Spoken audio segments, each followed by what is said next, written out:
Since the beginning of civilization, the world has been full of unknown things. Due to their existence, the balance of mankind's peaceful life has been upset. However, no matter how advanced our technology, no matter how great our scientific breakthroughs, there will always be anomalies that cannot be explained. We don't know where they come from, or what their purpose is. These questions plague mankind and affect our daily lives. It's because of this that we founded the SCP Foundation, an organization dedicated to containing anomalous items, individuals, and phenomena. The SCP Foundation is committed to maintaining the normalcy of the world so that people may live free of fear. While ordinary people live in the sunlight, we must fight anomalies in the shadows. We must prevent them from being exposed to the public so that people may live in a rational and ordinary world. We secure, we contain, we protect.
Jason Carter is a death row inmate.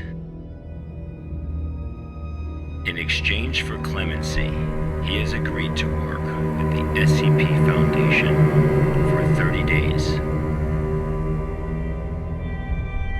Upon completion of his work, he will be a free man.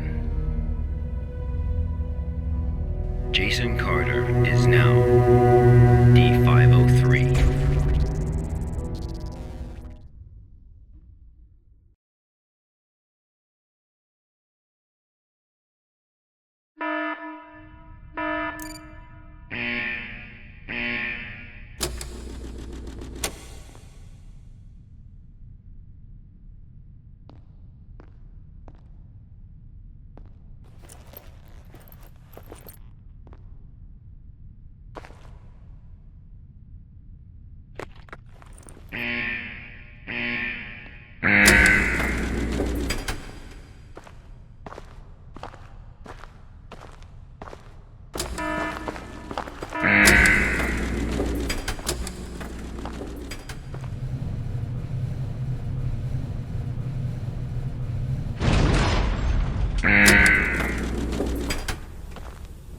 D503 was given no clear instruction of the task to be completed.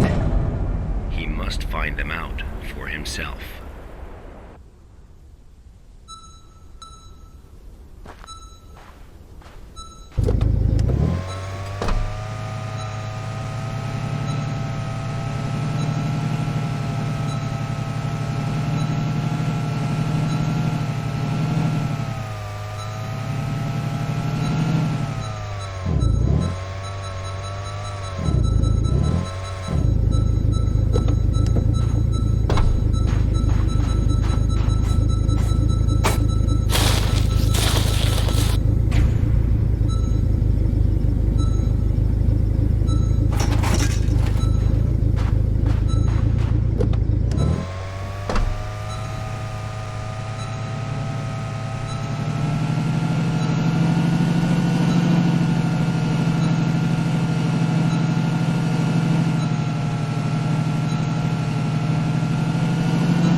This was D-503's first day of work.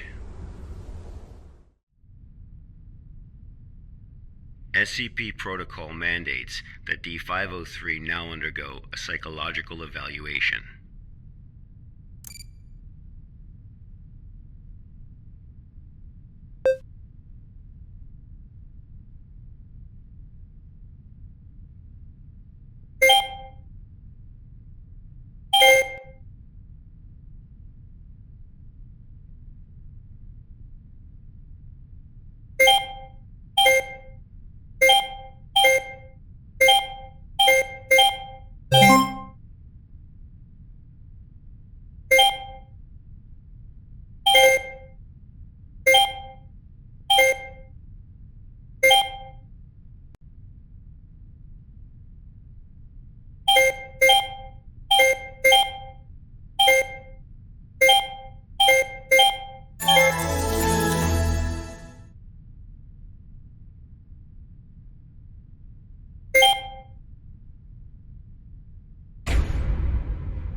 This was the first day D-503 psychological data was collected.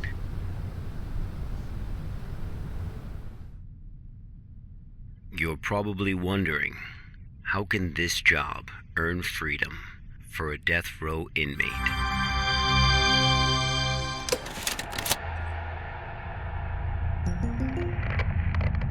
Good afternoon, everyone. I'm Dr. Raymond Hamm from Site 83. Welcome to today's training conference. Today, I'm going to share with you a little project I've been working on called SCP-7457. The desert you saw just now is SCP-7457. D-503 is a volunteer who we invited to help us learn more about this desert. Prior to the Foundation's involvement with SCP-7457, 329 people went missing in this area. As a precaution, we have introduced lockdown measures as we attempt to find the cause of these disappearances. As everyone here is new to the Foundation, it will be good for you to learn about SCP-7457. Let me explain how it works. Before we get started, are there any questions? Dr. Hamm, I'm Will Barton, 3rd Special Squad, Site 86. Hello, Will. Before I came here, I thought I had a basic understanding of the Foundation. I've heard of these anomalies, but only in terms of human anomalies. I had no idea that SCP-7457 was a desert. How do we begin to make sense of this? That's a good question, Will. All the unexplained phenomena we are monitoring are being labeled anomalies.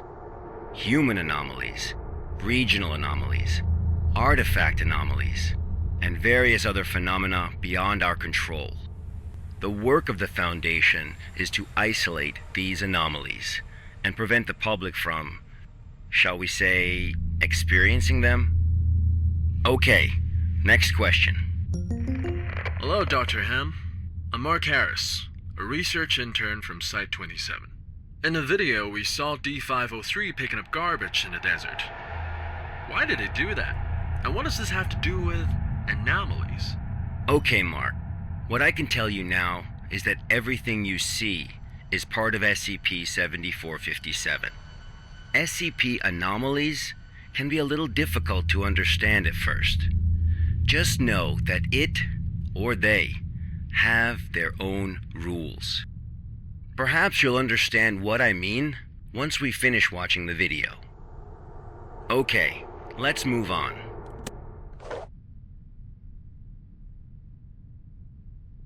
The first week was fairly normal. However, there was an interesting occurrence on the 8th day.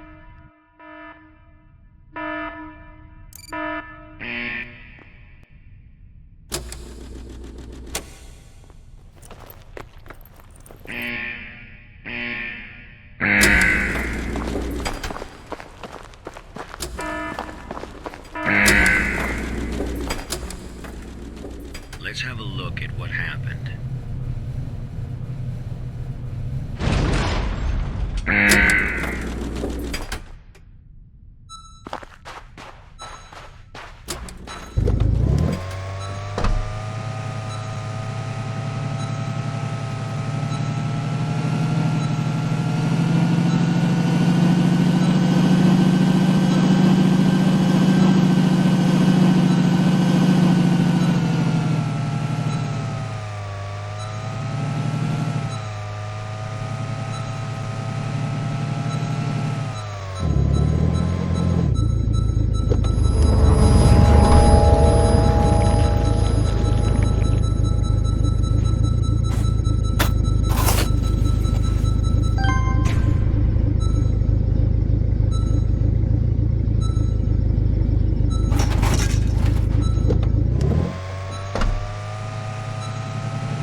D503 had completed his task. However, he did not realize that he had already encountered his first anomaly.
That night, D503's psychological data showed abnormal fluctuations. Analysis tells us that D503 is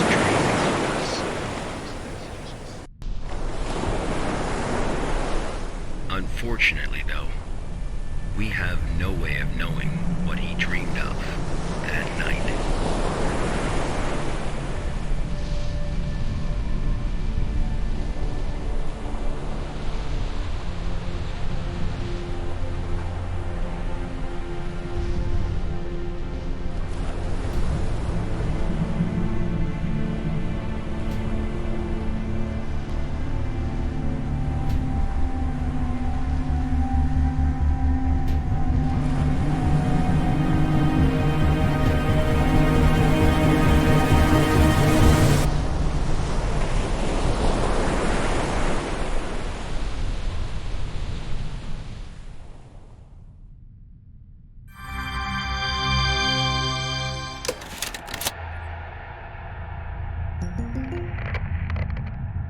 day marked a significant turning point, the start of SCP-7457's impact on D503.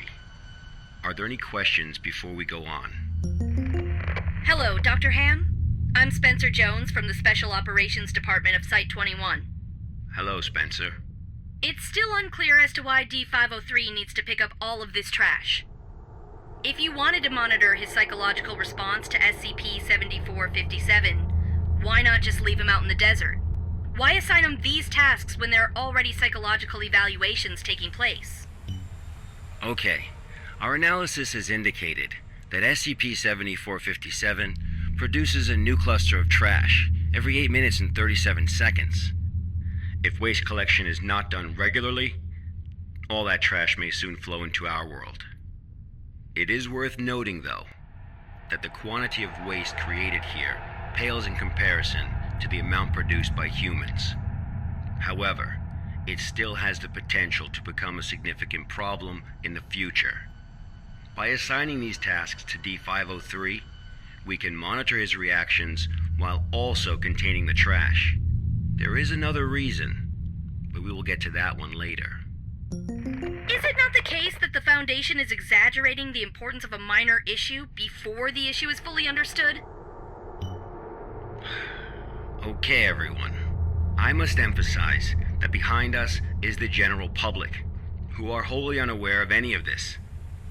Being meticulous and maintaining a serious attitude is essential at the SCP Foundation. Any oversight or underestimation of the enemy may result in disaster. Thank you, Dr. Hamm. I understand. Good. Let's move on. The effects of SCP-7457 on D503 became most obvious on day 15 of the test. Due to the conditions that day, we were only able to track his movements after recovering data from his radar. It was definitely a bad day, perhaps the worst, even for a death row inmate.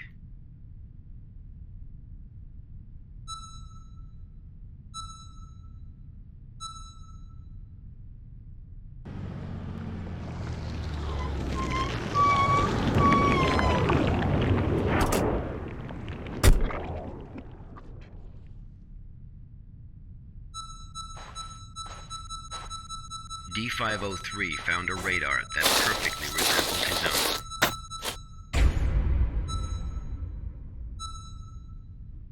However, D503 didn't seem to think much of it.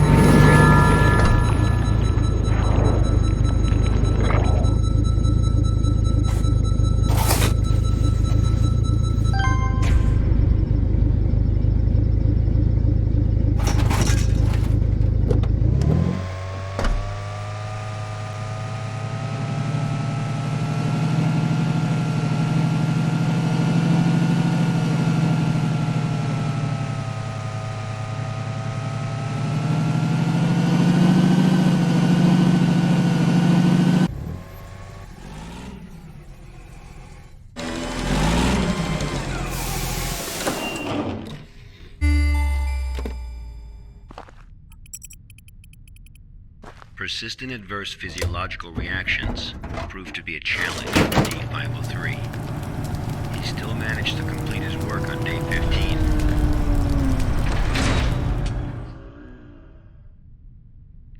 But then he encountered an incident.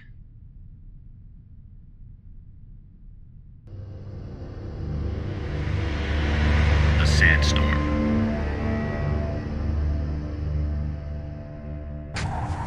D503 walked in the sandstorm for a long time, but he couldn't seem to find his way back.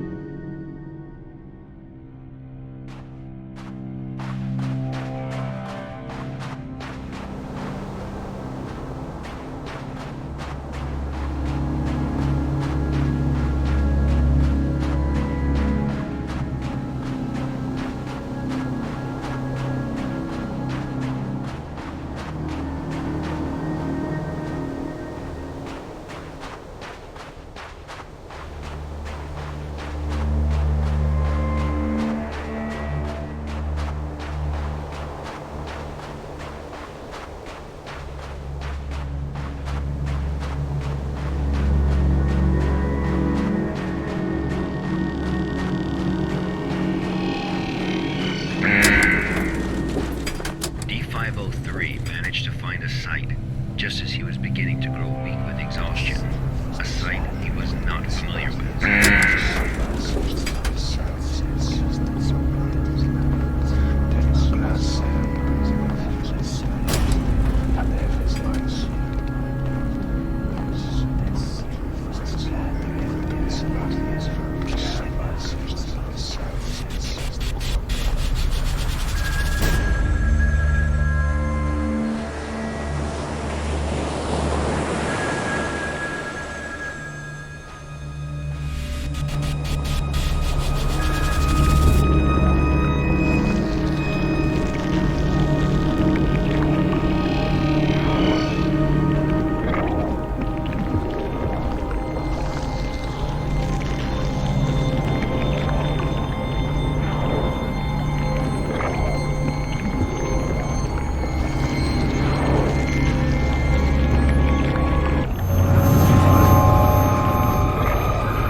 Experienced a call from an unknown voice.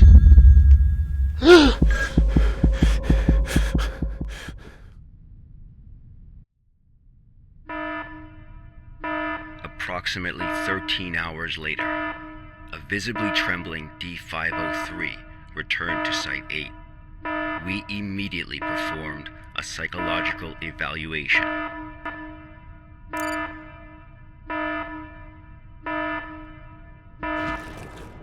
Major fluctuations can now be observed in D503's physiological data.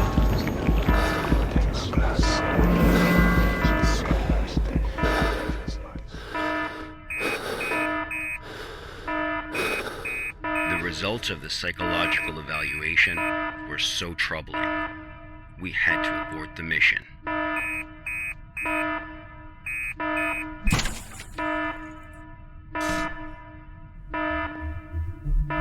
D503 was able to break away from the Foundation's control. He has seen the test results of other Level D personnel who were analyzed at SCP-7457. That's right, none of the Level D personnel at SCP-7457 have ever been able to leave this desert.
D503 heard the call.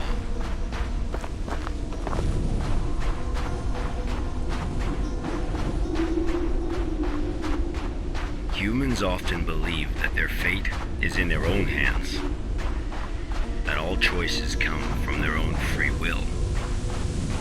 They don't realize that we humans form only a small part of this world.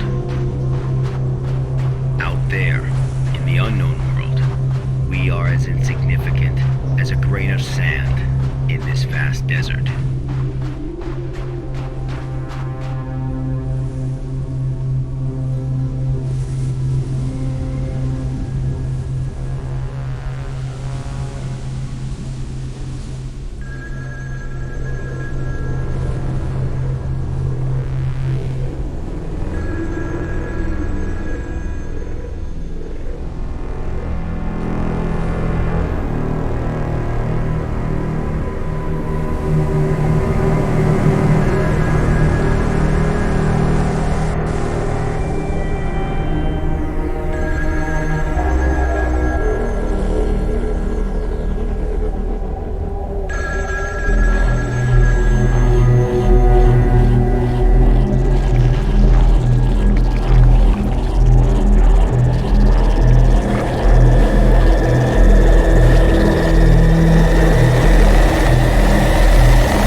instincts led him.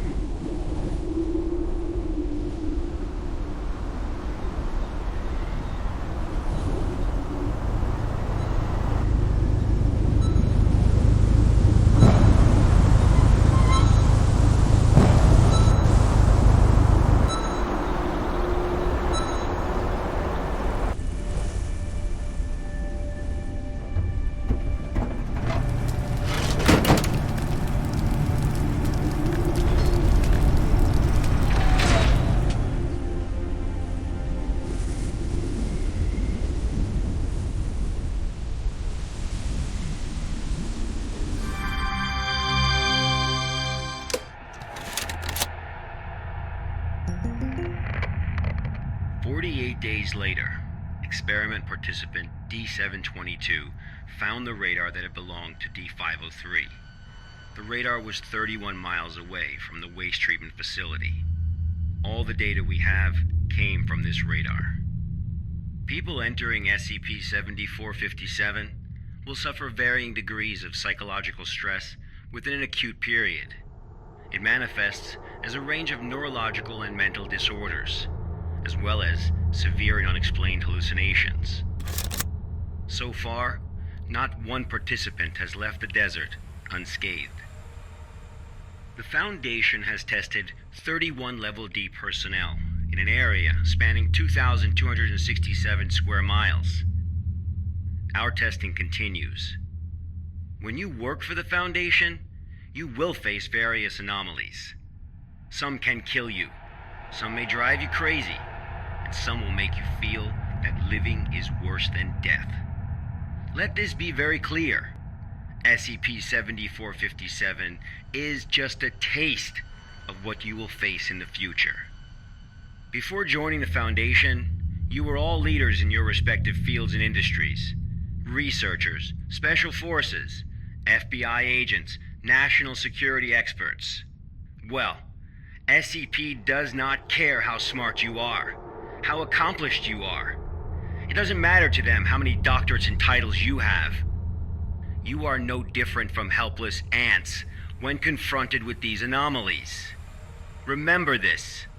It is the most important advice you will receive. Do not take risks. You will die. You are not as special as you think you are. If you encounter an anomaly, put your pride and curiosity aside. Run. Because that's the only thing you can do. God won't protect you here. Welcome to the Foundation, rookies. I'm Dr. Raymond Hamm, and this ends the first class of our employee induction program.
I'm Agent Q from the Accident Investigation Department. Containment breach occurred at Pony Station, and contact with the Foundation has been lost. Agent Bella Lawrence was given orders to enter Pony Station and retrieve the black box. Following is a transcript of the interview with Bella Lawrence.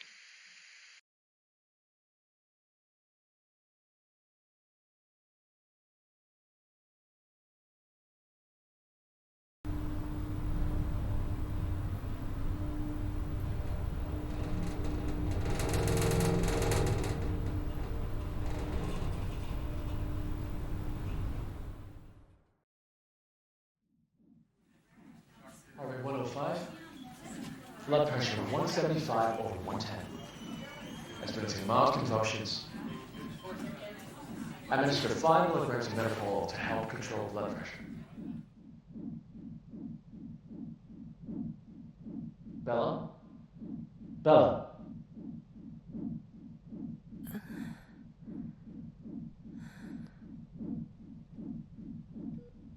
The drugs seem to be taking effect. Go ahead and ask questions. I can't be certain how long she'll stay awake for. Where's the black box, Sparrow?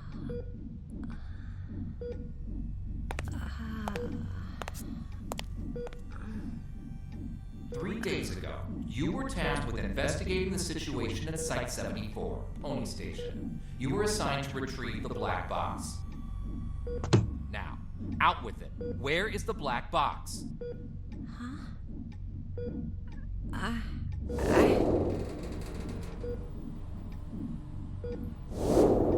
I brought it back. I brought the black box back. Don't lie to us! You never brought it back! No, that's impossible. I remember. I completed my assigned task. I swear. Shit, my head. All right, here now. This isn't an interrogation. We're not here to lay blame or point any fingers.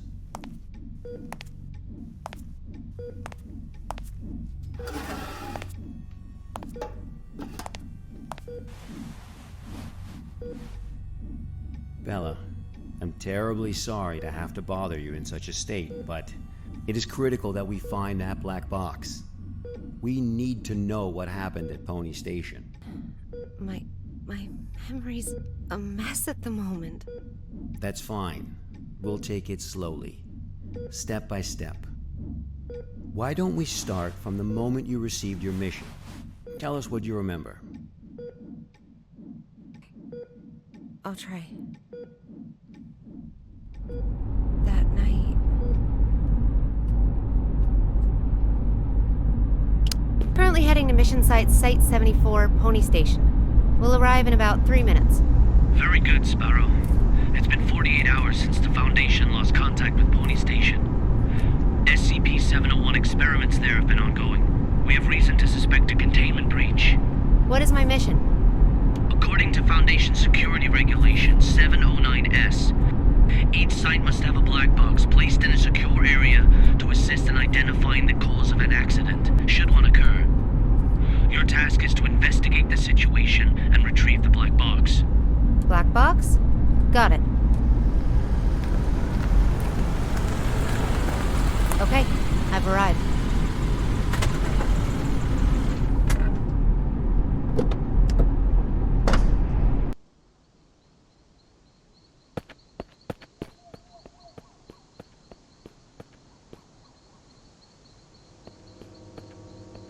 I'm able to observe the mission site from here, but it doesn't seem like one of the Foundation's secure facilities.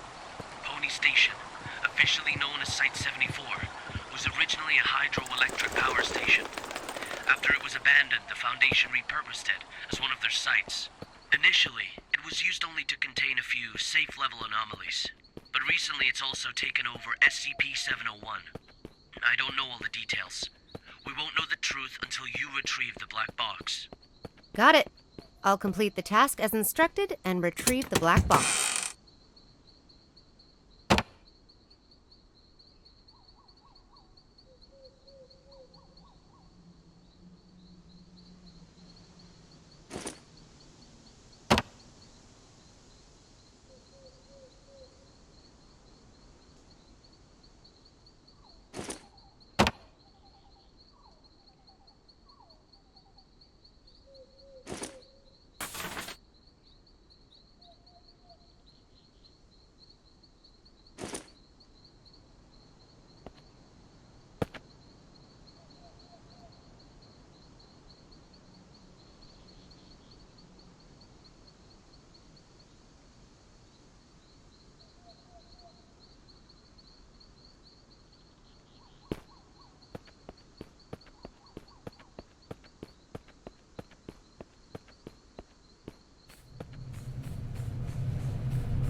I've just entered Pony Station. Retrieve the black box from the lab. Room 705. Take the elevator. 7th floor. Sparrow. Must. What's that? Bald Eagle, you're cutting out. Damn. This is out of the safe range. I'll place a reality anchor. Oh, okay. Much better. Now let's find that elevator.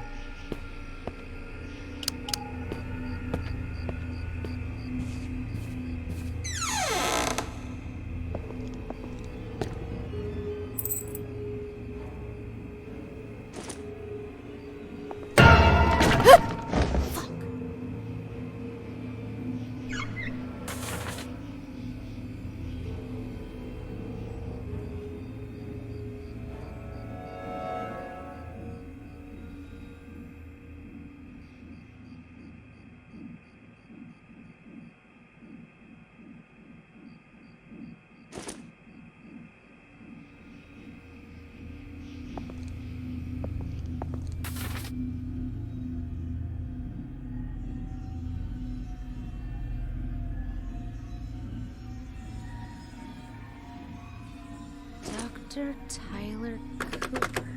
I've heard of this guy. A bit of an eccentric and a thrill seeker.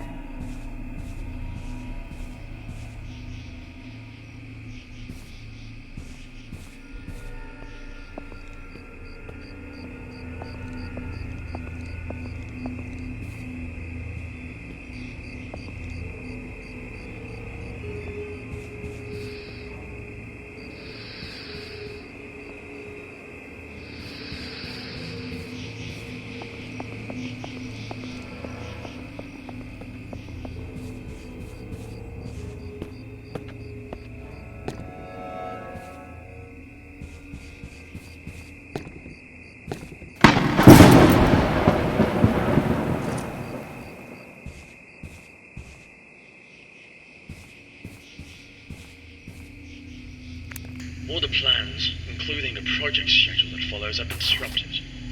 The actors of the whole site is theirs. They managed to procure a goddamn script from God knows where, and they've taken over my laboratory accordingly. And Dr. Cooper, or whatever his name is, in particular, he puts on airs every time the operation starts as if everyone should listen to him. Who does he think he is? I have to let him know who's the boss around here.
This must be the elevator. To the 7th floor, then.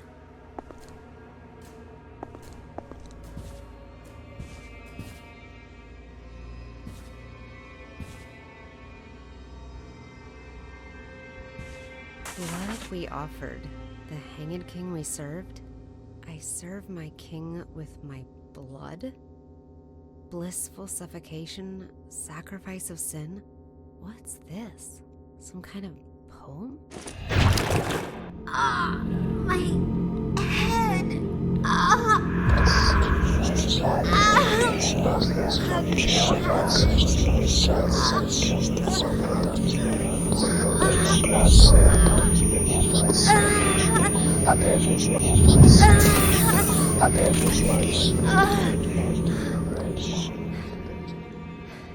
Holy shit.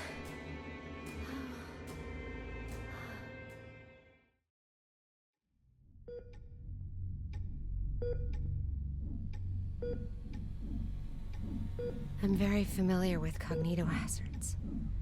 I've been trained to deal with them. But this wasn't anything like that. I couldn't breathe. It was like there was a knot tied around my throat.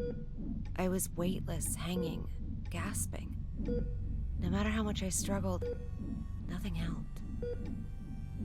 That does sound terrifying. But perhaps it was just a nightmare, though. No. We wake up from nightmares.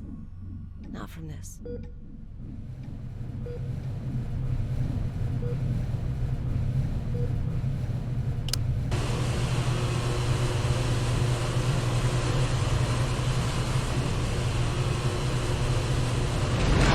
Are you kidding me?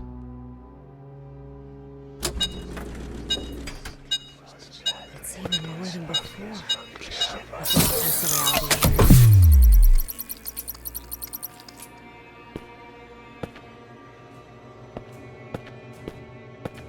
I guess I'm taking the stairs.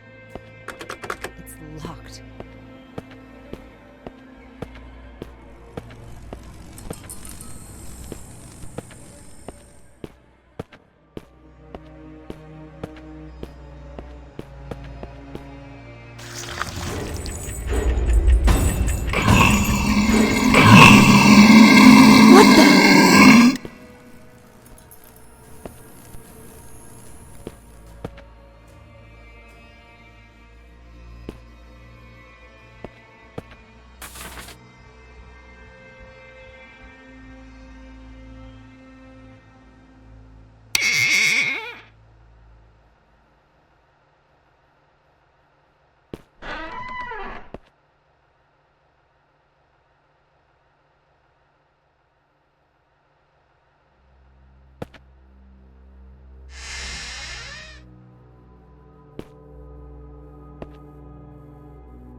This cognito hazard.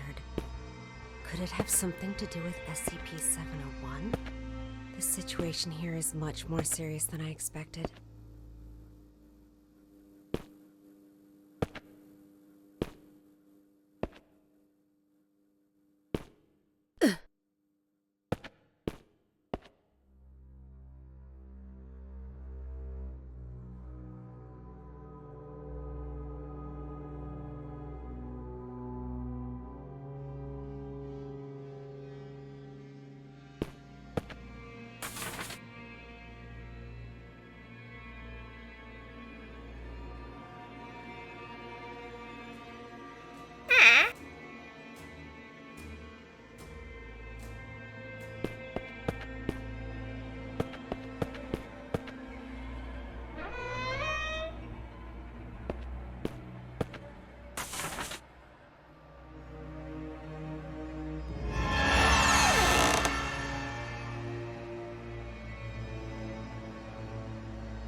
It's all very unusual these days.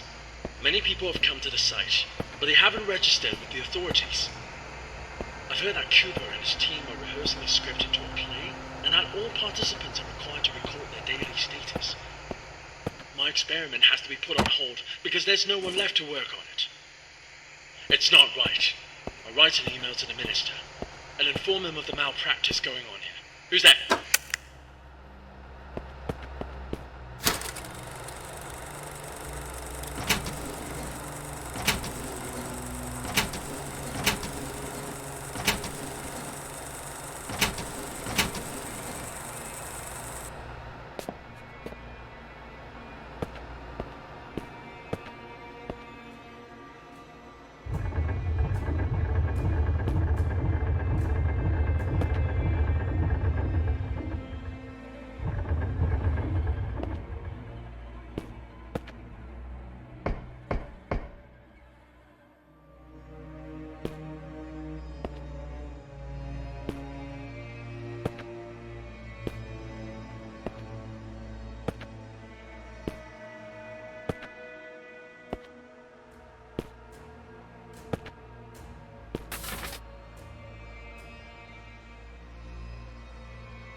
Cooper needs so many volunteers.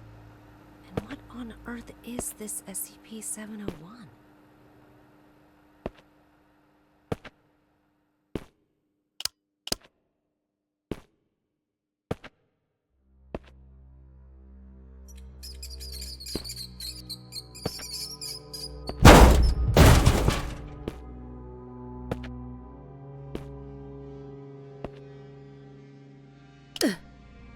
Finally, luck is on my side.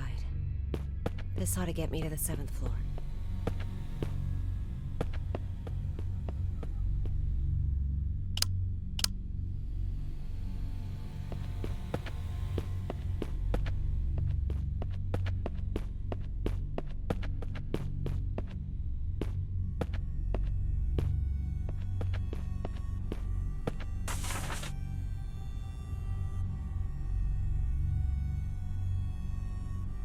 Rehearsal notice?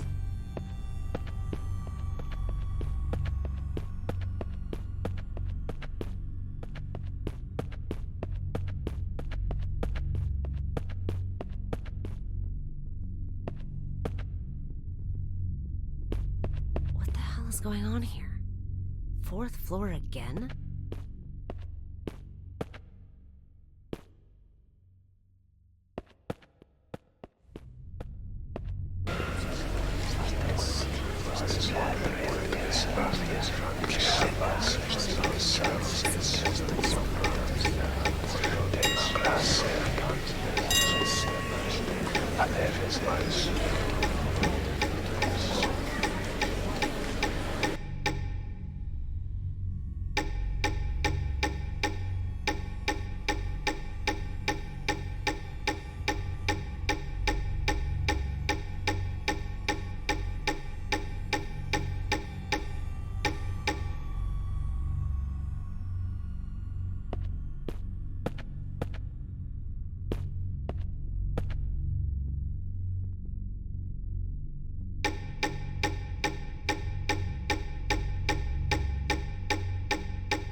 I've never seen such a weird valley before. The situation is worse than I thought.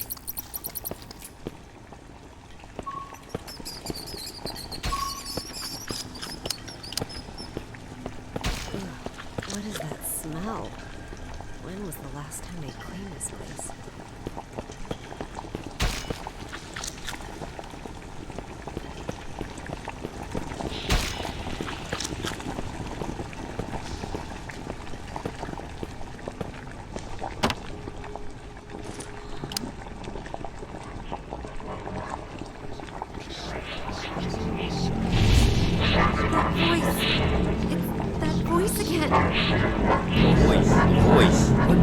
What voice? I serve my king with my blood. Blissful suffocation. Tell us what it says. Sacrifice of sin. No! Bella, are you feeling better now?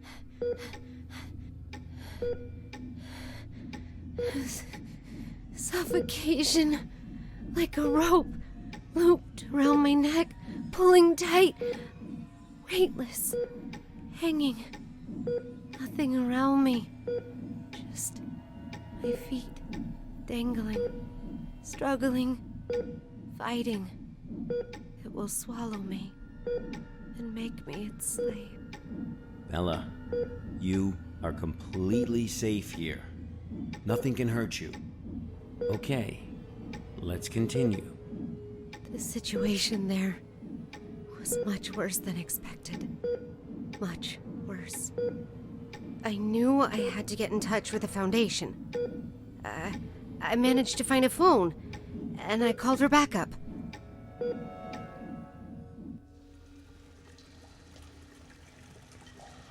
This is Sparrow, 09868, for Bald Eagle.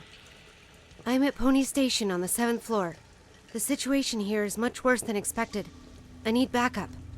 Bella, are you sure this is actually what happened? What do you mean? Yes, of course I'm sure. Come on, Bella. Try and focus. What are you talking about? Bella, you never made that phone call. Of course What? Pony Station was completely cut off. There was no contact with the outside world whatsoever. A phone call? That would have been impossible. No, but I saw... What did you see, Bella? Tell us what you saw.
Anything about that.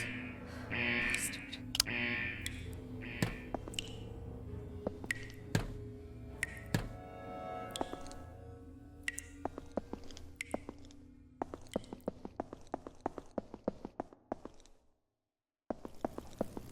Looks like something bad happened here.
Why does it look like they're all going to the same place?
Bella, we really need you to tell us the truth here.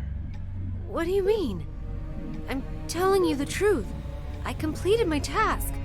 I retrieved the black box from Pony Station.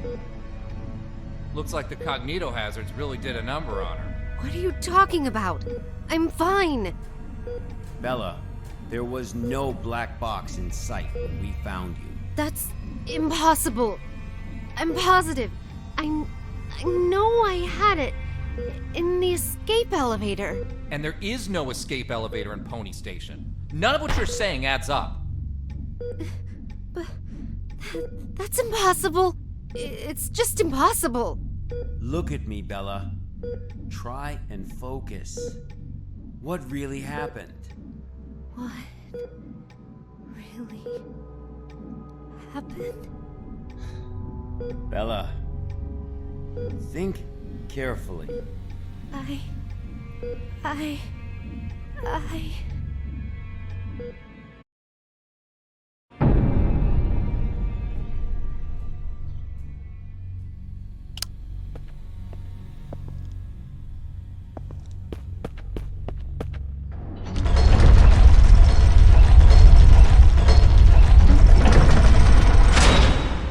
What's all this? Where's the black box?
Pony Station will have to be locked down. That much is for certain. So SCP-701 is a script. One performance and now all of Pony Station is ruined. Dr. Cooper, what have you done?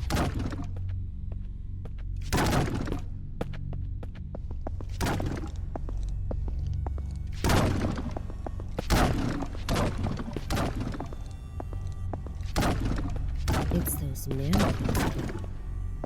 Where are they heading? But where have all those volunteers gone?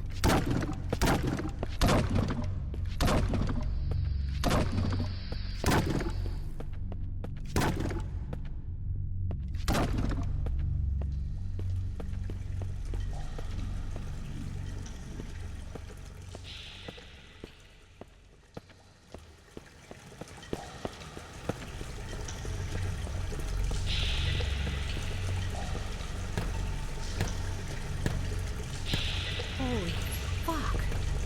Guess this is the ending of their performance. SCP-701. The Hanged King's Tragedy.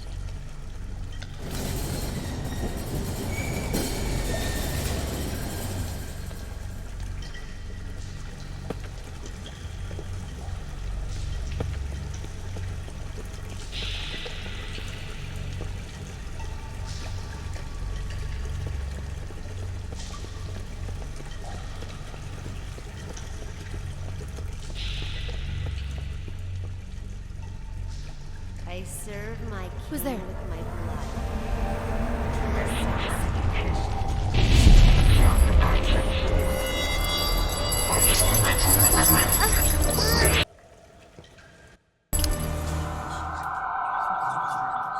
What the fuck?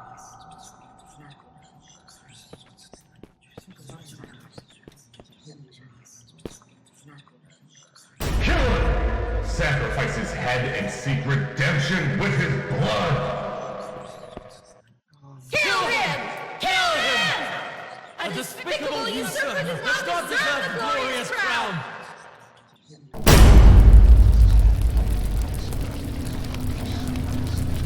the hell is going on?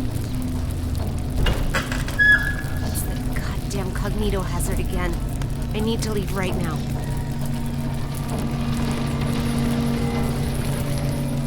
With this, our blood is the Hanged King!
With my blood, I serve my king. With my blood, I serve my king. With my blood, I serve my king. With my blood, I serve my king. With my blood, I serve my king. With my blood, I serve my king.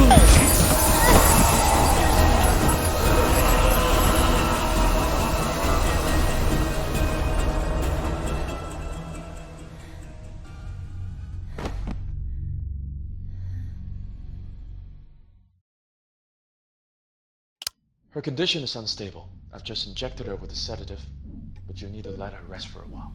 Thanks, Doctor. Well, let's go then. What? We haven't found the black box yet. You still don't get it, do you? Get what? What do you mean? A black box is merely a vehicle for recording the truth. But a black box isn't always a black box. You mean... That's right. She is now the black box. Got time for a cold one? Because our work here is done.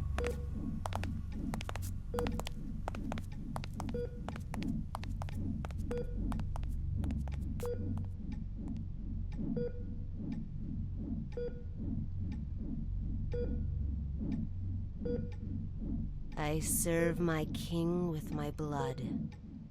Blissful suffocation. Sacrifice of sin.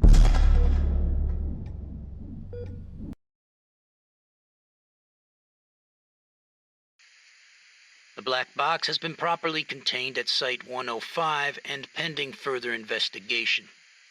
Above is the full record of the inquiry.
There are many stories in this world. Some are read widely all over the world. Some are hidden in dust and known only by a handful of people.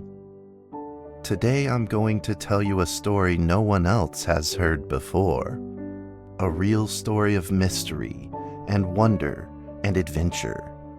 And then you too will become the guardian of this story. The story takes place in a world of long ago. The hero of our story is a little boy. His name is Daniel.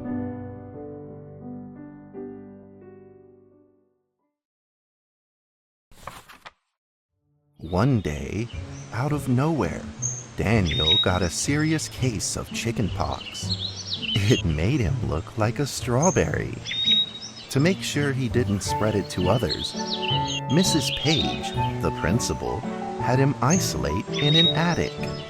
And so, in the attic he lived, all on his own. Mr. Daniel, while up here in this attic, you'll have plenty of time to practice your penny whistle. I hope you practice well and prepare for next month's art festival. But Mrs. Page, the melody is so difficult. Don't give up, boy. You don't give up before you fight.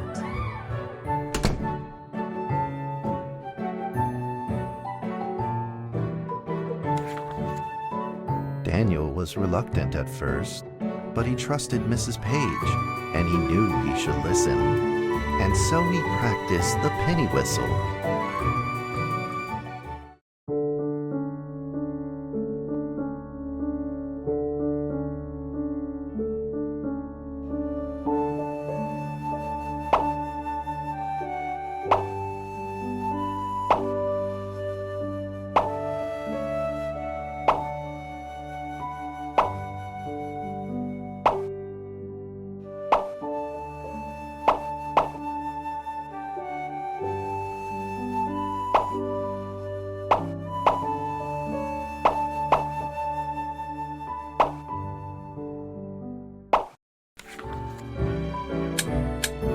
Suddenly, he heard some strange noises in the corner of the attic.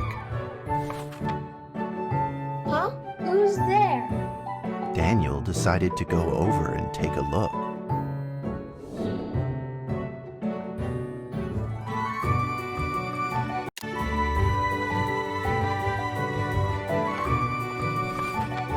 It was a mousetrap, and there was a red origami paper dragon inside of it.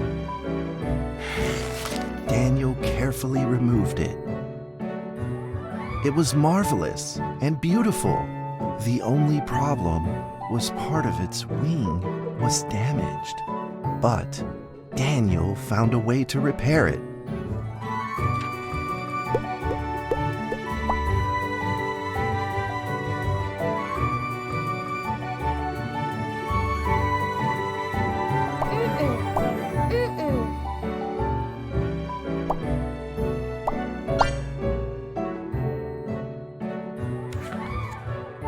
Daniel held the repaired paper dragon high up in the air, imagining that it soared over all the world below. He played and played with the paper dragon. Whee! Woo! Dragon! Soar! In the warm afternoon sun, Daniel had to fight his eyelids just to keep them open.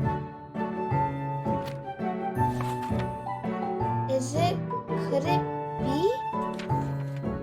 Or is this all just a dream? The next day, with boredom and loneliness weighing him down, he began to fiddle with the old radio. Is located in the plains where earthquakes are not particularly common. Although there are 17 fault zones around us, they are all inactive.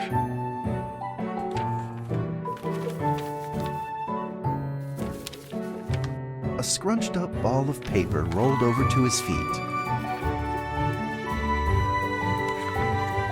Where did this paper ball come from? Just as Daniel went to pick it up, the ball suddenly came to life, and it rolled away. Daniel chased after it.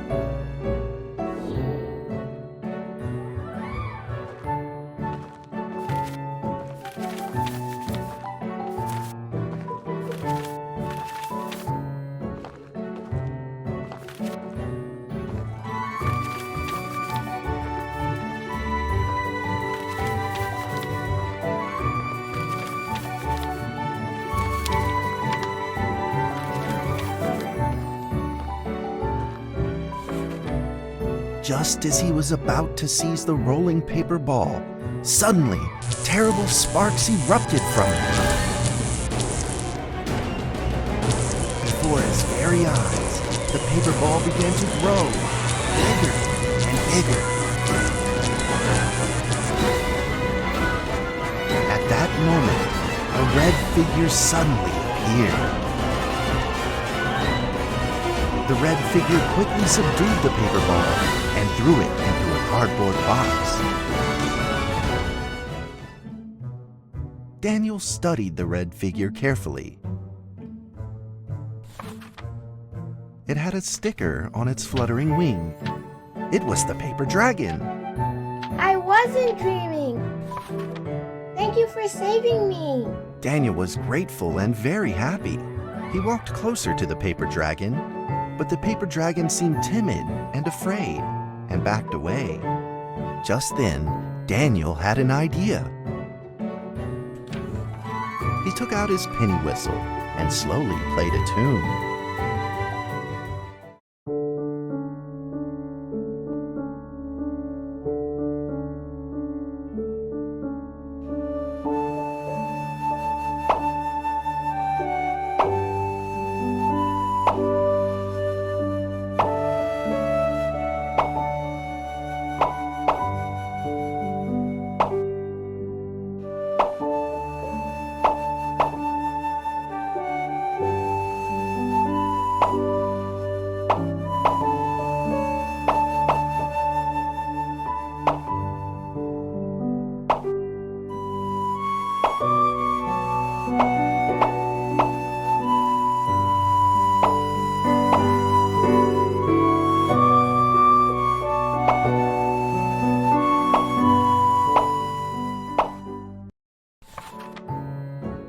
paper dragon enjoyed the sound very much. It began to move along with the rhythm, flipping up and down in the air. Soon the two were playing and dancing, just like old friends.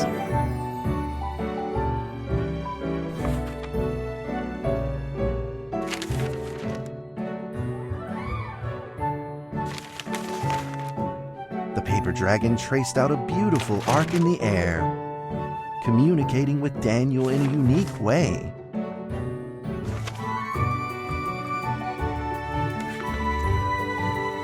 My cherished friend, after many long years, we finally meet again.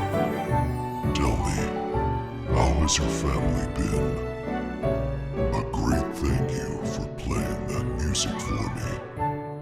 You know how I love the beautiful rhythm of that instrument. But we ought to take precautions, as the room is not stable. Do you still remember how the room works? You're welcome to visit anytime. The piece of paper then changed back into the shape of a paper dragon and flew into the cardboard box. The box closed shut, and a calm silence was restored to the attic. Daniel rushed to find a watercolor pen and marked the box with excitement in his fingertips.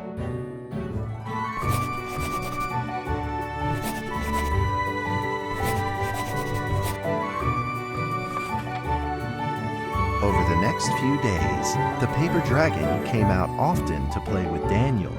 During this time, Daniel introduced many of his friends to the paper dragon.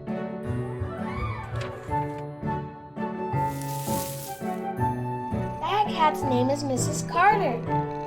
Ever since I secretly fed her some fish for dinner, we've been good friends. That's Duke, Mrs. Jessica's pet. He doesn't like rainy days or Mrs. Carter. Only smoked sausages for his taste. And now, we are friends too. My name is Daniel. What's your name?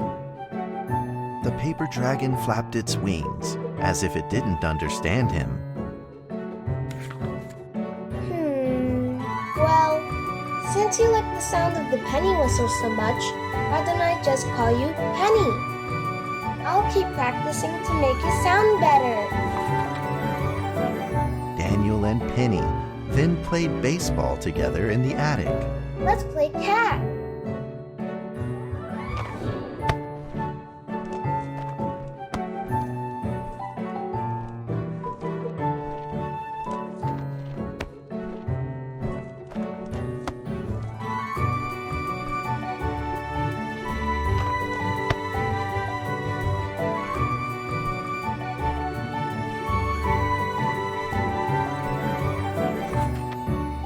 But just as they were in the middle of enjoying themselves, a violent shaking suddenly rose from the ground. A stubborn earthquake is back at it, folks, and it seems even stronger than last time. At this moment, the box suddenly shot open, and thick clouds of smoke billowed out, followed by several paper balls.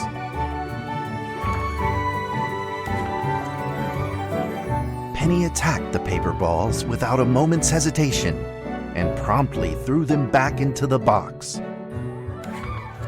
Penny then flew around in front of Daniel and rushed right back into the box. As the box closed, the earthquake stopped. Facing a friend's farewell without a formal goodbye, Daniel felt confused and lost. He moved the box to the center of the attic. Facing it, he practiced his penny whistle, day in and day out.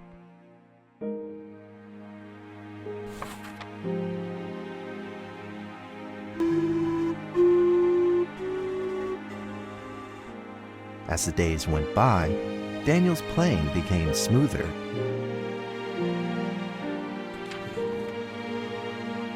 One day, the box suddenly began to move.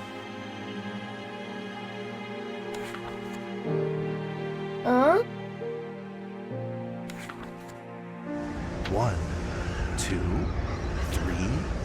4? This time there were 4 paper dragons. But they weren't alone. Enemies began to jump out of the box too. Earthquake! Another earthquake! This time it's reached a magnitude of 5.8! In that small attic, the 4 paper dragons fought fiercely against the paper balls. This time, the paper balls used new tactics. They clumped together into a single monstrous ball of paper. It began to shoot strong bursts of electric sparks at the paper dragons as they flew through the air. As they were hit, the paper dragons fell from the air, one after the other.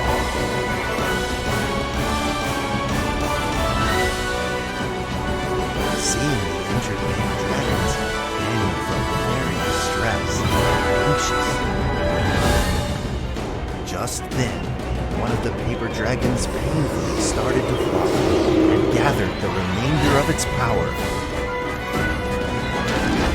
The paper dragon transformed into a great beam of light and dove straight down to pierce through the monstrous paper ball. And then came another paper dragon. The monstrous paper ball was blasted to bits, exploding into smaller paper balls. Trembling, they struggled to escape back into the box. The sacrificed paper dragons were reduced to swirling shreds of paper, and a silence pervaded. Peace and tranquility were restored once again to the attic. Daniel saw the remaining 2 paper dragons lying on the floor, badly wounded. He rushed to grab some stickers and treated them at once.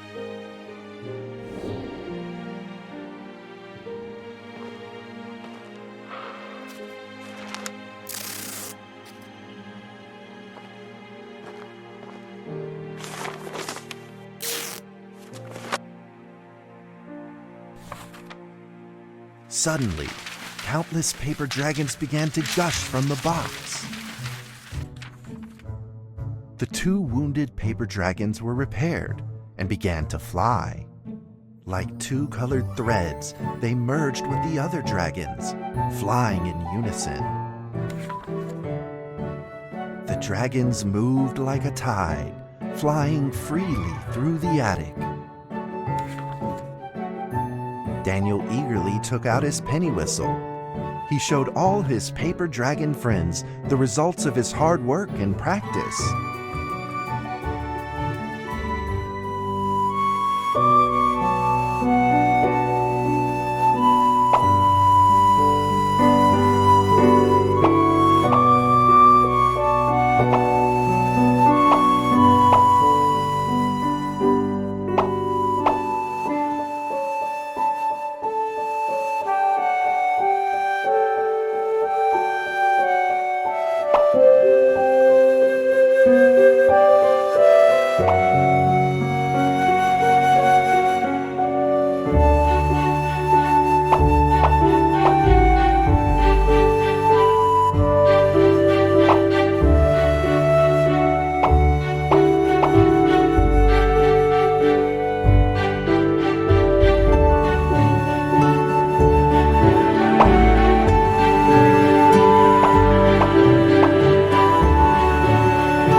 In the sweet melody of his playing, Daniel felt himself enter into the world of dragons.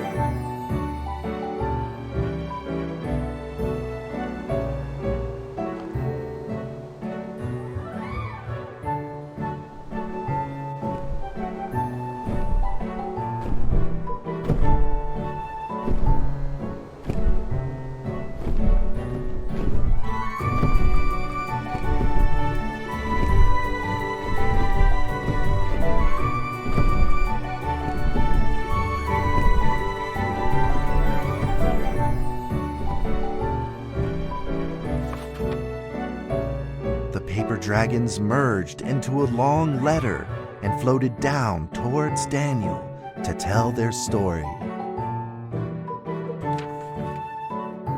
After the last war, the fantasy world enjoyed a long spell of peace and stability. But now, the giants have returned. They have launched ferocious attacks, trying to invade your world through the room. We are prepared to launch the final defense. Then we will have to destroy your room, for it is the last remaining entryway into your world. Please believe this farewell will only be temporary. We will not be apart forever, and we will never forget our eternal mission of protecting you. At that moment, the paper dragons flew back into the box. Daniel still couldn't fully understand what the paper dragons had meant, but he had a vague feeling in his heart that he may never see his new friends again. A few days later, Daniel's chickenpox had fully recovered. He could now play the penny whistle very, very well. But the paper dragons never returned.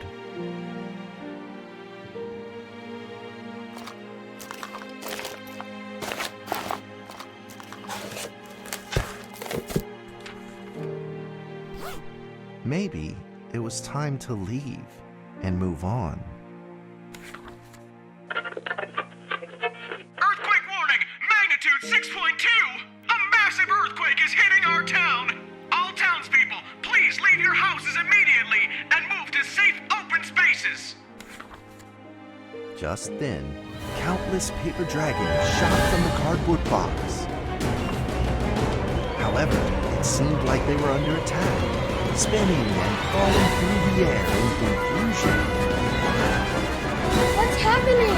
Daniel quickly grabbed the stickers out from his bag and did his best to heal the injured dragons.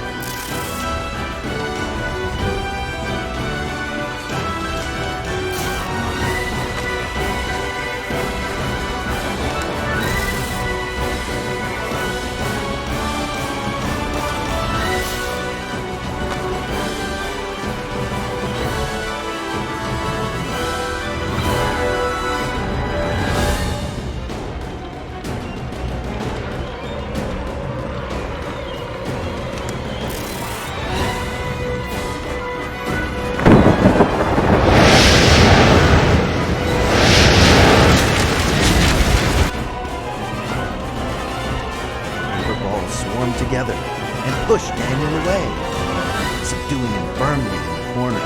He couldn't move.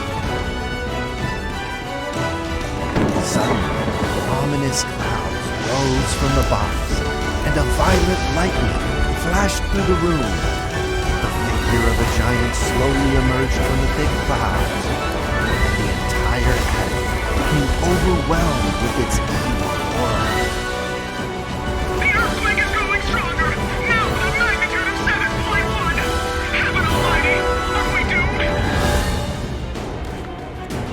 The giant unleashed its power maniacally.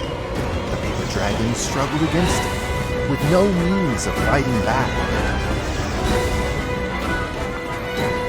At this critical moment, two paper dragons shined brilliantly.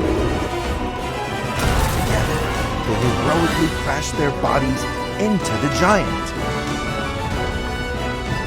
Daniel thought the giant had been defeated by the paper dragons, but soon he found that things would probably not be so simple. The giant's figure could still be seen in the thick smoke, looking evil and terrible. The attacks of the paper dragons had had no effect, and the giant had only grown stronger. He fought back with a new ferocity. The dragons were simply no match for it. The earthquake is going stronger still!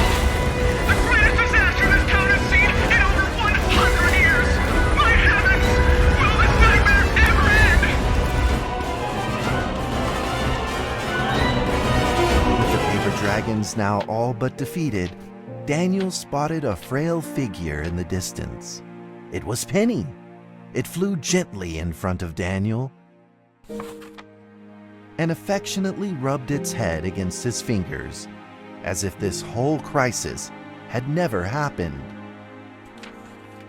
Daniel felt like Penny was trying to tell him something, but he didn't quite understand what.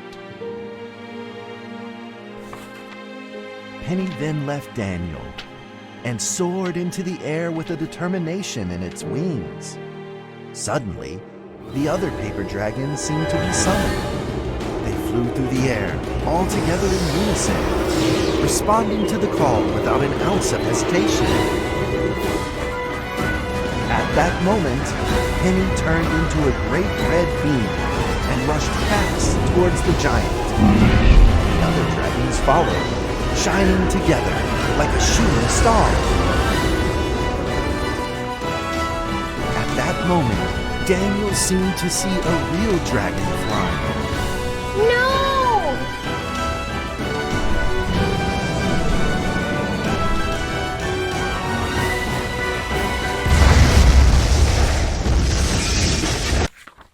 A huge explosion from the impact drowned out everything else in the attic. The attic rained down with countless pieces of paper, the leftover scraps of the paper dragons. Daniel wanted to collect all of the pieces. He thought he could still fix them.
Goodbye, my friend.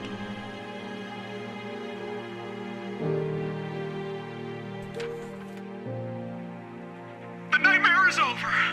The earthquake has stopped. With God's mercy, our town is safe. We thank you, Lord, for your protection.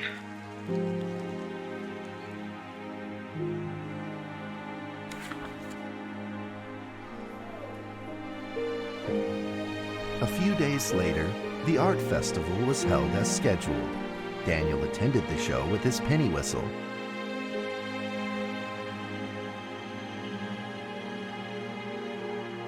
And now, Daniel Trevor will perform a penny whistle solo of a song titled Fly With Me.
the story ends. Now, you might be wondering, what happened next? Are there still paper dragons in the world? Well, that's a difficult question to answer. But I believe that they are still protecting us somewhere in this world, just like they promised they would, forever, into eternity.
D6744, please provide your identification code according to the mission letter.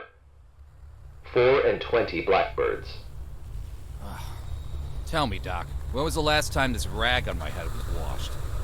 D6744, according to the 7th edition of the Security Regulation Amendment, you must first provide your identification code.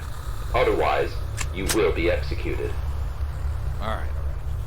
4 and 20 blackbirds baked in a pie. You're a real fan of these formalities. Everything's got to be right by the book with you. Oh, God. Fuck. Mike Donald, consciousness intrusion expert, former leader of MTF UP2, codename Spider. Now, Level D personnel, number 6744. Enough with these damn formalities. Just what the hell you want me to do? D6744, do you know about the Witch Plan? I've heard the name, that's all. The plan is under the direct command of O5. Every last detail of the plan is protected by the strictest confidential terms. So what? D6744, what you're about to witness is top secret information of the Foundation. The hell is going on? A few hours ago, something went wrong with the Witch Plan experiment. The energy of the human anomaly, SCP-239, is out of control and has begun diffusing outward, disintegrating everything it touches. You guys seriously never cease to amaze me. SCP-239 is now a ticking time bomb. She could go off at any moment. D6744, I need you to enter the consciousness of SCP-239 to stop this bomb from exploding. The neural key is fully charged and ready to enter the target consciousness space. Begin the program. Consciousness begins to link. Start D6744, we don't have much time left. 3, 2, and size.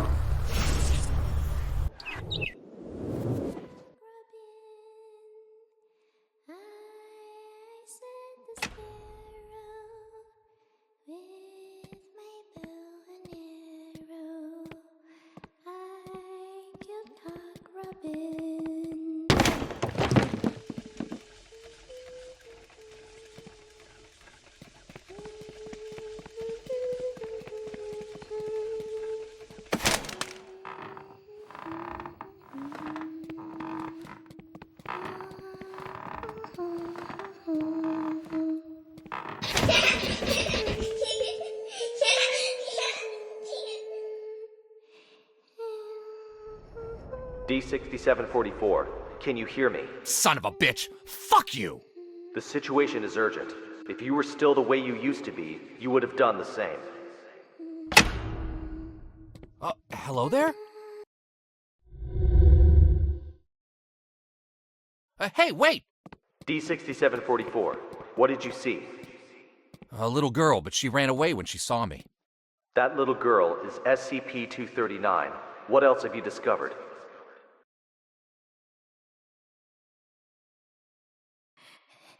Sorry. I'm sorry. Help me. The girl's consciousness is severely damaged. That probably explains her total loss of energy control. Then how should we proceed?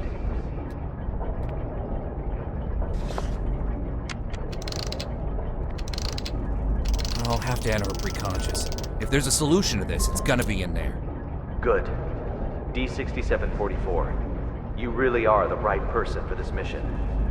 D6744, I must remind you, SCP-239 is no ordinary girl. She is uniquely dangerous. Do not forget. Yeah, I got it. I'm dangerous too, don't forget. Time clock. Summer. Bird. Movie. Snake. Cry. Turkey. Eagle. 16. Eternal blood. Science. What is this place? Zeus. Rainstorm. Whisper. Butterfly. Garden. Activate. Wings. Pen. Passion. French, resin, Rora, red, sleep, stone, green, touch, move, anxiety, close pain, lust, ladybug, time clock, summer, bird, movie, snake, cry, turkey, eagle, 16, eternal blood, science, Zeus, rainstorm, tears into my spirit.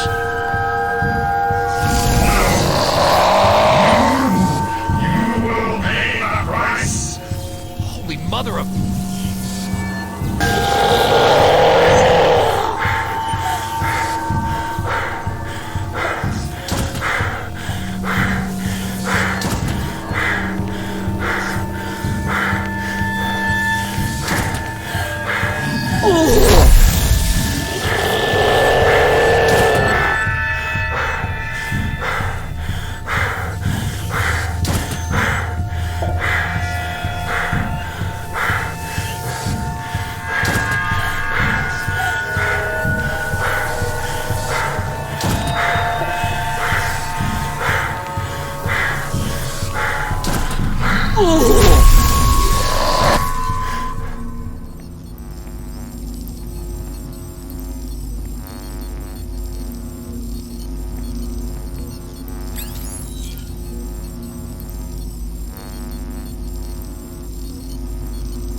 Dr. Pierce.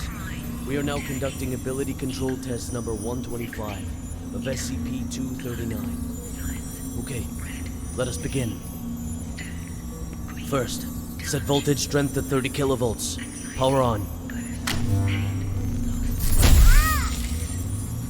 SCP-239. Move the target object to the designated location.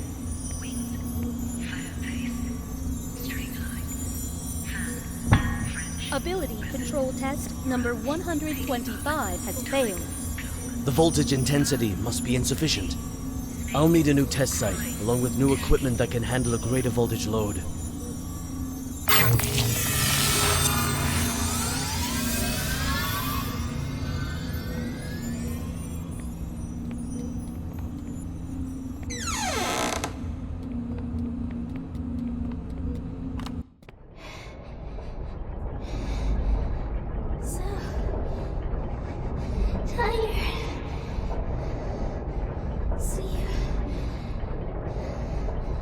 Let me sleep.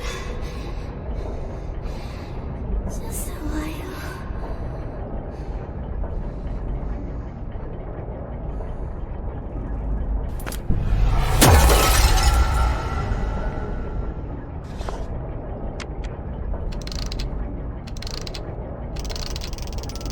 Bird's Nest calling D6744. Do you copy? Copy. The energy of SCP-239 is still diffusing outward. What's your situation? Situation's more complicated than I thought. I'm gonna need more time. Be quick about it. I got it. Quit rushing me.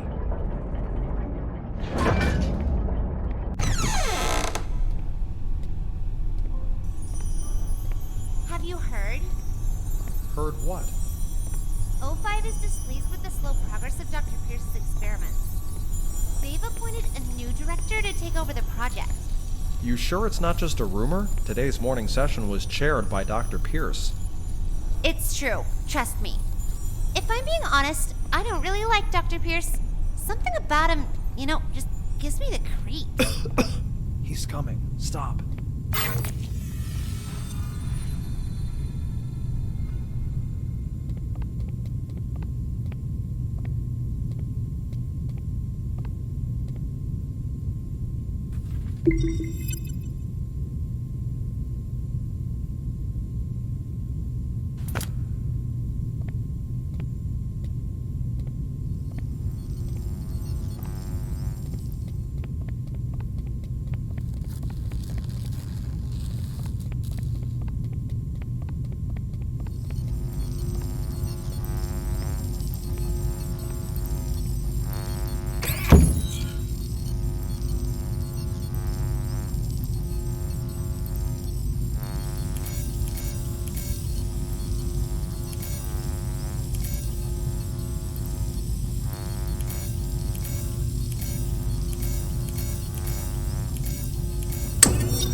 How are the preparations for the experiment coming along? Equipment's been checked. Everything is ready. Good. Anything to be aware of? Sam went to the counseling room after yesterday's experiment. Give him an injection of amnestic agent, and let Arthur take his place.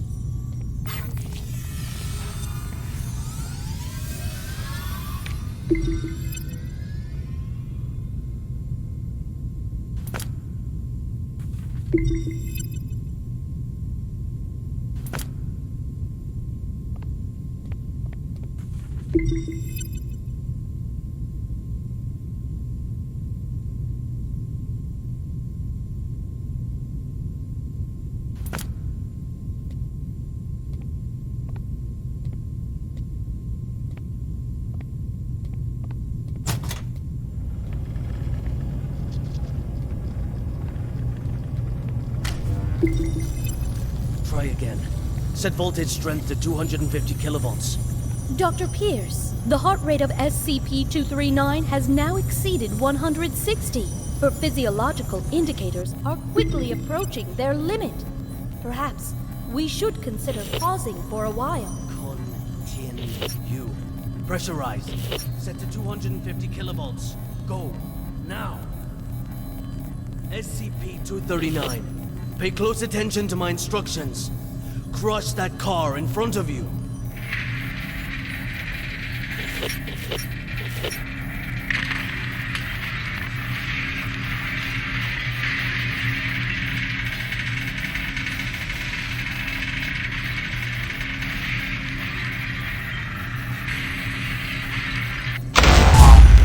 What's the meaning of this? Sean Pierce. Violet? Long time, Sean. What's it been? 7 years? I've got no time to play catch-up with you. Not a great first impression you're leaving either. Barging into my lab and interfering with my experiments. According to Foundation security regulations, I could have you detained, you know. Still the same old temper. You haven't changed one bit, Sean. Well, if you want to talk business, then let's talk business. You should have a look at this first. This is... No. This is O5's mandate. Effective immediately. Which plan and all SCP-239 experiments will be led by me. No, that's...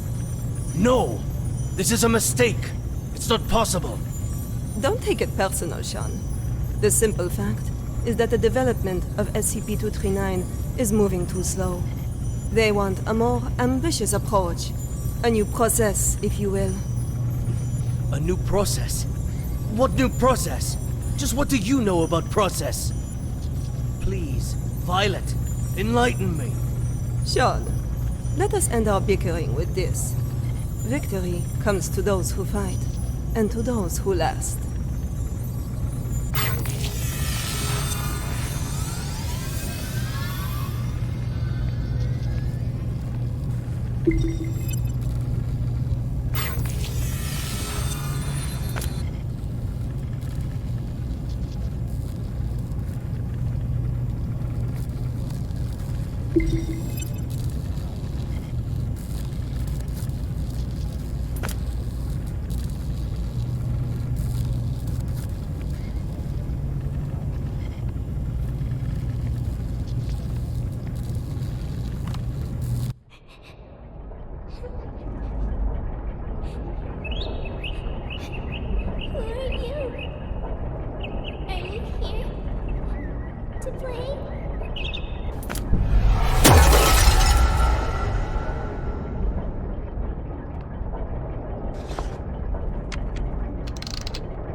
Bird's Nest, do you copy?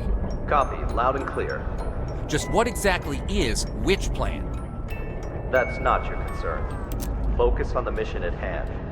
Stop the spread of energy diffusion released by SCP-239, and do it quick. Yeah, sure.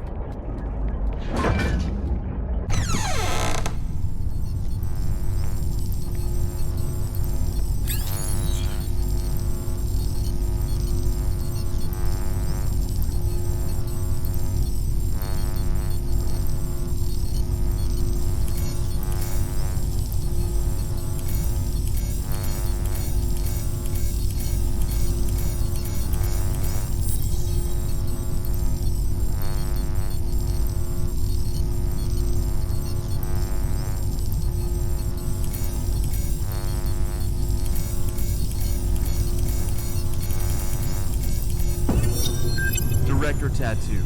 The storybooks and toys we ordered have arrived at C3 warehouse. Good. How's the containment room remodeling coming along? The bed and daily necessities are all in place. The demolition of the ARB potential development plan will be completed next. Good and good. Now, how about the formal meeting with our little princess?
Hello there! Hold on a second. I'm not gonna hurt you. God damn it. Hello there, child. Are you having nightmares? Monsters. Monsters. Scared. Scared. When you feel scared, just close your eyes. Imagine something beautiful, and those terrible things will disappear. Who are you? My name is Violet Tattoo. You can just call me Violet. I will take care of you from now on. No one will hurt you ever again.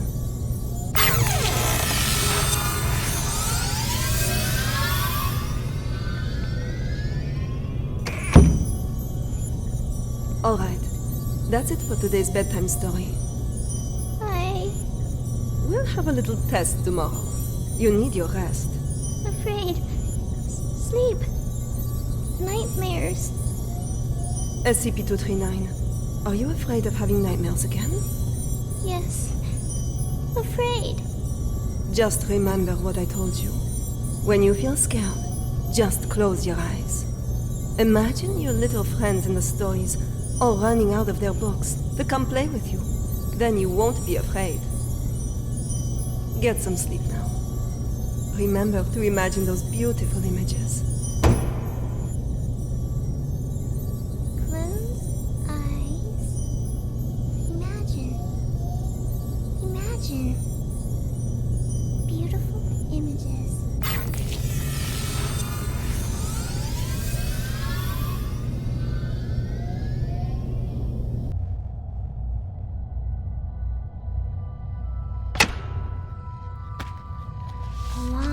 Long time ago, there was a robin. It wanted a home of its own. But what should a home look like? It decided to ask other animals.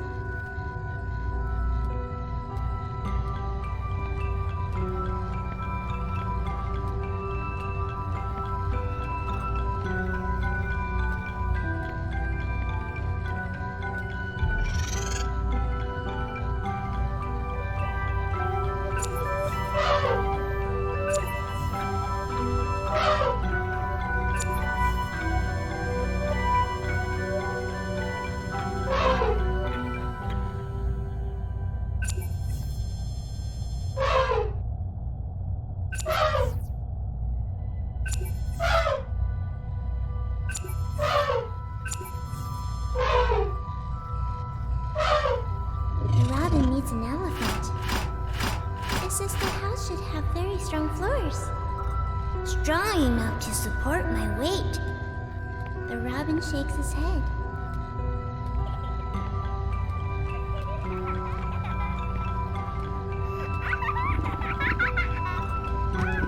The cheetah stops its hunting.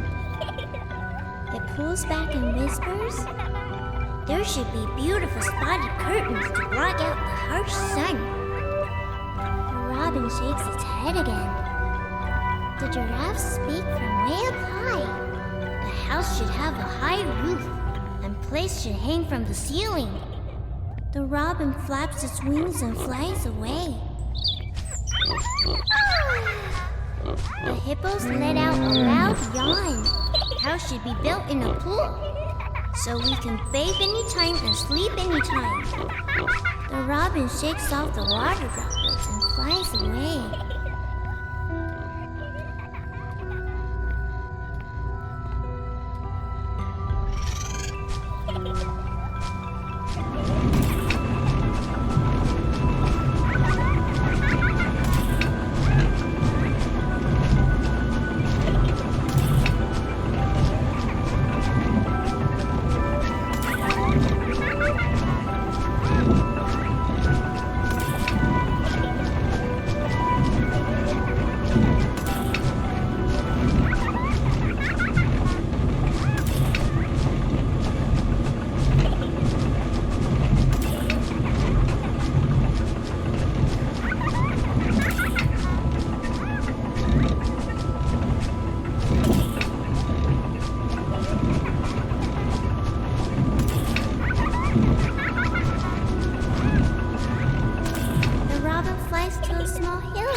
Shakes its head and flies away. It flies and flies, and finally it lands on the back of a rhinoceros. The rhinoceros says, "Everyone travels with all sorts of strange questions inside, but after traveling far and long enough, the answer that everyone finds is that the truth is not far, for it lays within our very hearts. Robin, what kind of home do you want?" The robin says, "The home I want is..."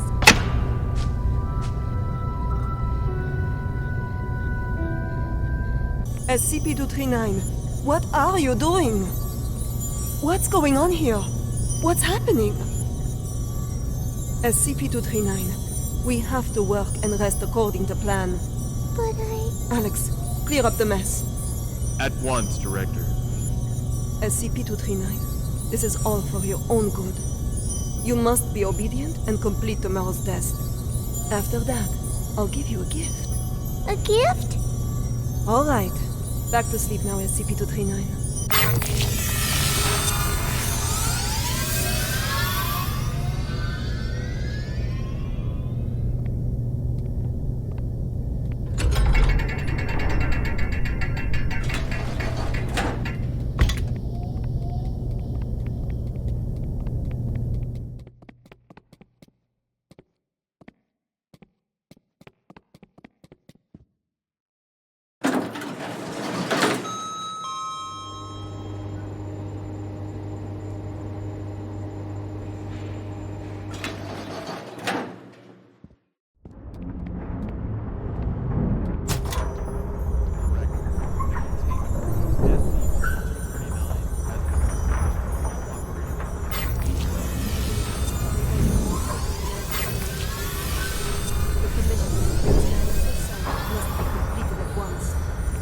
The formal presentation is next week. I'll see to it, Director. What shall we do with these creations of SCP-239? Destroy them.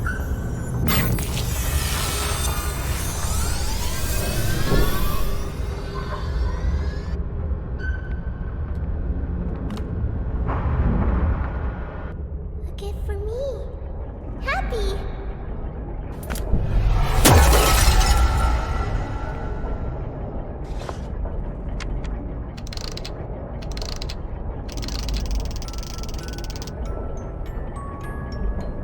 Hey, you there?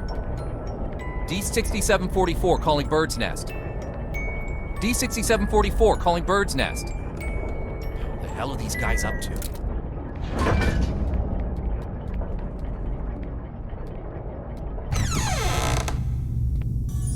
Director Tattoo, the experimental site has been fully prepared. The report may begin at any time. Excellent. If today's experiment goes smoothly, I will have full control over which plan. Go, check again to be sure that everything is in place. There can be no omissions. At once, Director.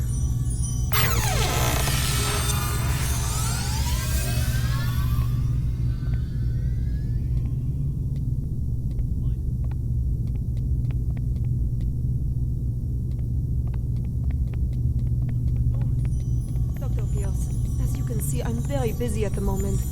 We'll be presenting Witch Plan's progress to the O5 Council shortly. Right, yes, that's just it.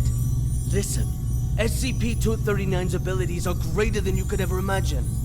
She is infinitely more powerful now than when she was born. Your experimental procedures lack the proper controls. Any mistake, no matter how minuscule, could have irreversible consequences. Dr. Pierce, let us not forget that it was your previous missteps that caused us to miss the ideal incubation period for SCP-239. If we don't cultivate her using my method, the window of opportunity will be closed for good. But listen, if you go about it using your method, you will repeat the accident that happened 7 years ago. You do remember, don't you? Heisenberg, Freeman, Claire? Enough, Sean! Don't you dare bring up their names. Sean, the progress of civilization has always come with sacrifices. You don't get one without the other. To have the chance to harness the abilities of SCP-239, no price is too great. Violet, you are playing with fire. Dr. Pierce, it's time. I suggest you go to the first floor to get front row seats to civilization's next leap of progress. Violet! Listen to me! Violet!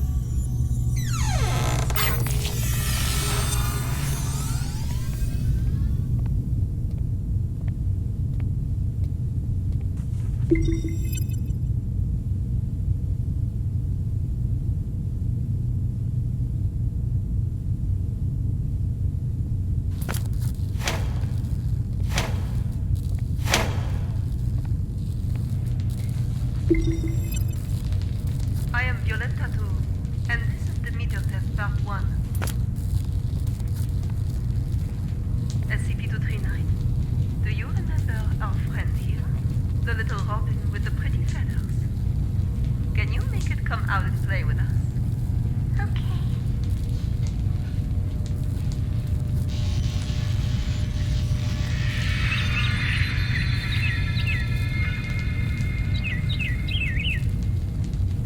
Good, SCP-239. Very well done. Alright, let's continue with part 2. Now we need to give the robin a home. A home? Yes, a home. Just like in the storybook. The robin needs a tree to call home. So let's give him a big tree. Robin, home. Not the tree. SCP-239, you just need to listen and follow my orders. Come on now.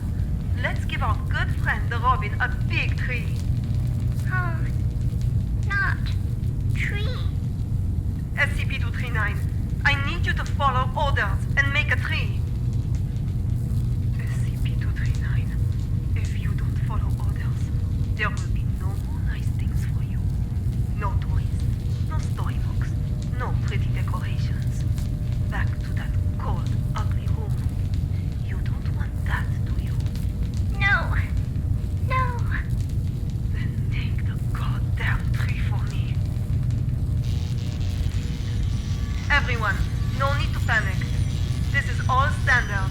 SCP-239 will have a slight effect on the current when using her abilities. It's perfectly normal.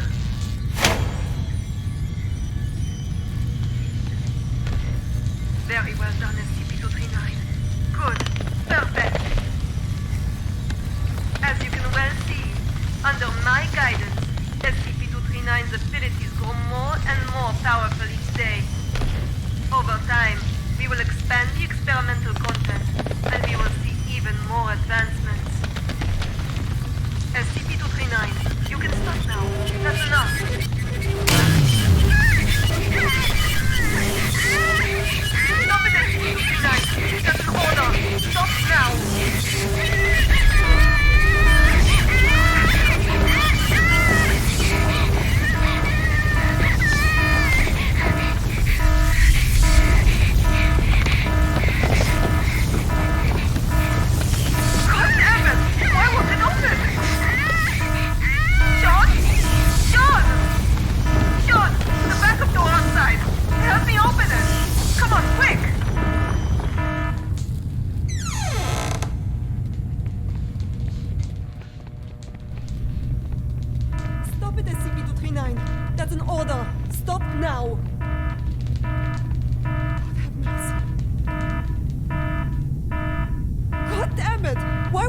open! Sean?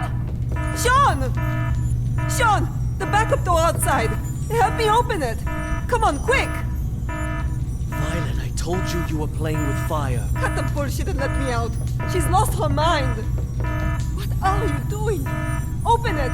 Open the damn thing! No, Violet. I can't. What? What do you mean? SCP-239 is out of control. Why would I open the gate? What the fuck are you saying? Open it! You're right, Violet. Victory comes to those who fight, and to those who last. You're talking crazy, Sean. This is not that. Open the fucking thing! An accident of this magnitude! It's just what I need to prove myself. Sean! Sean, don't think like that! We can work together! We'll do it your way! Your rules, your method! Whatever you want! Or we'll do... I know! I'll quit! I'll resign! Which plan is all yours?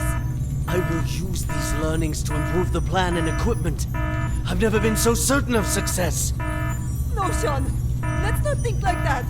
Let's talk things through. You have proven invaluable, Violet.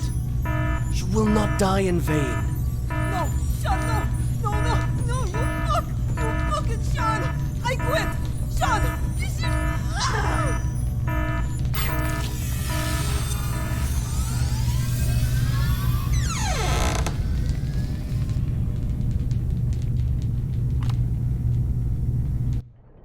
Sorry. I'm sorry.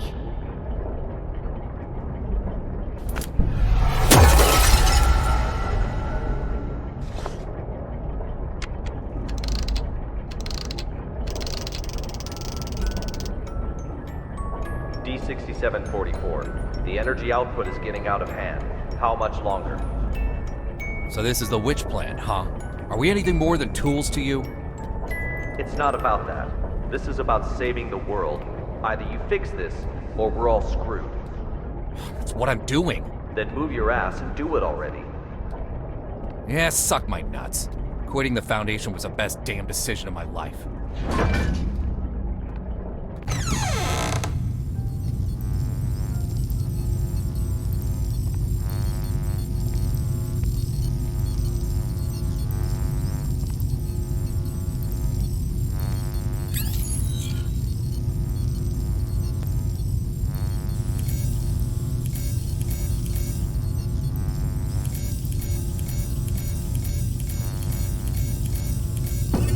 I now present to you the ARB Potential Development Device 2.0. This device is capable of not only better stimulating the potential of abnormal objects, but can also automatically turn on the respective electric field control, so long as the abnormal objects exceed the preset amplitude. This will ensure that the experiment is foolproof, with zero chance of runaway. The tragedy of Directed Tau 2 cannot be repeated. We must learn from our mistakes. We must not forget the enormous power of SCP-239. And we must treat security as a top priority. Otherwise, all of this will be for nothing. Do not forget the credence we live by. Secure, contain, protect. This we must uphold at every turn.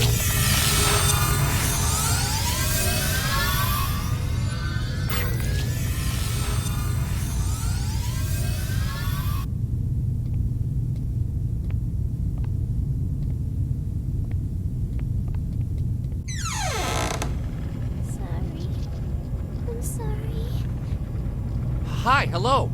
It's okay. I just want to talk. No. Stay away. What happened?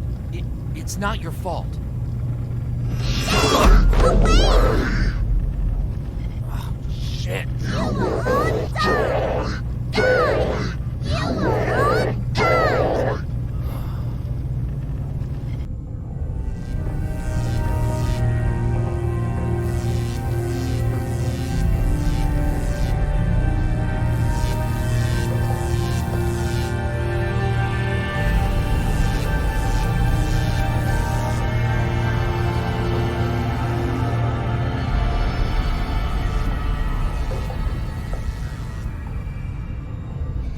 Dr. Sean Pierce.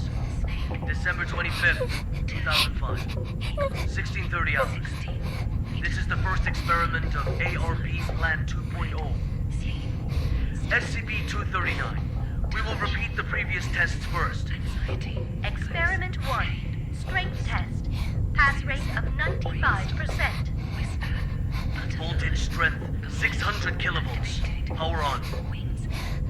SCP-239. Crush the car in front of you.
Reassemble this junk to a truck. A real, operational truck, not some fancy replica.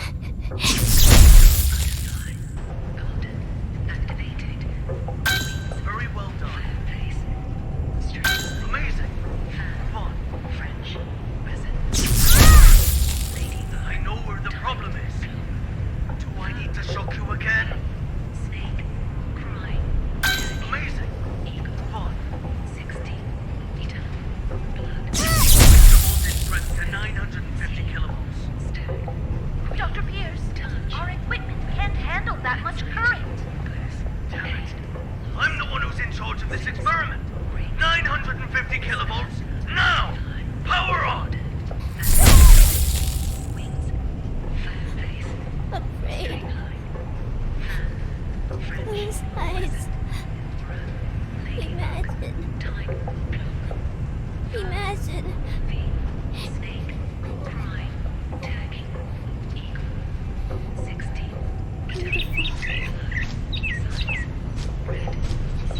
Beautiful. Images. What the hell is this? Damn it! Stop trying to play violent tricks on me! I know how to deal with your useless imagination. Increase the voltage strength to 1000 kilovolts.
SCP-6744. Nicely done. Hold on. The outflow of energy of SCP-239 has subsided and is now beginning to dissipate.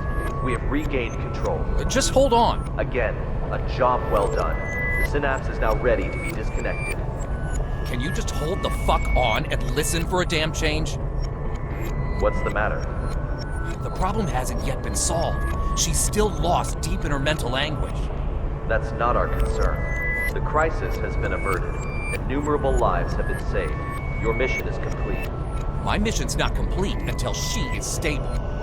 Compassion in times of desperation leads only to the destruction of yourself. 3 minutes. You owe me that much. For all this, you owe me. I can enter her subconscious and fix this. 3 minutes. Very well. I'll disconnect the synapse in 3 minutes. If you're not back, then so be it. I will show no compassion.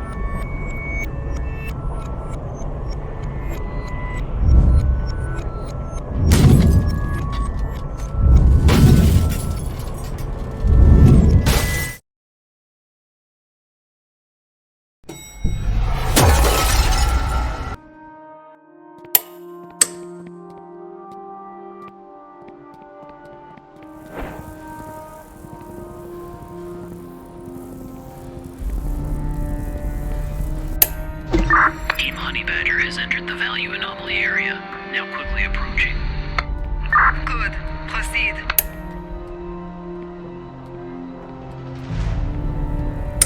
The amniotic fluid has broken. Send to delivery room 2.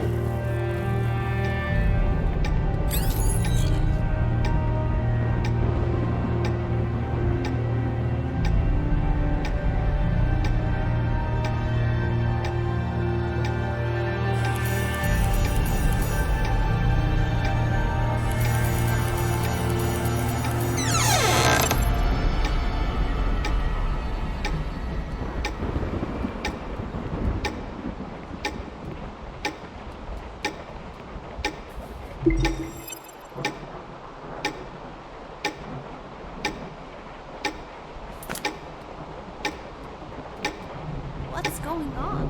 The needles on these readers are all over the place. I don't know, but my watch has stopped working too.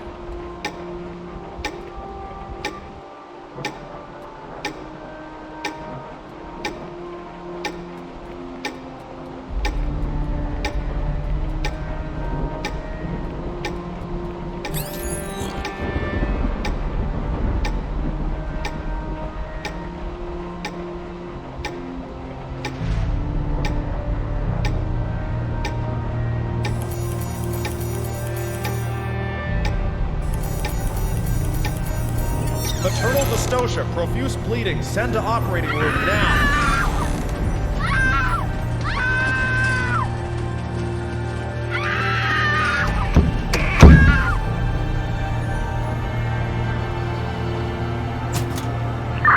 Value fluctuation increasing. Team Honey Badger approaching target. Heart rate 100. Blood pressure normal. Hemostat, gauze. Target confirmed. Containment operations ready. Excellent. Operation Witch Hunt commence.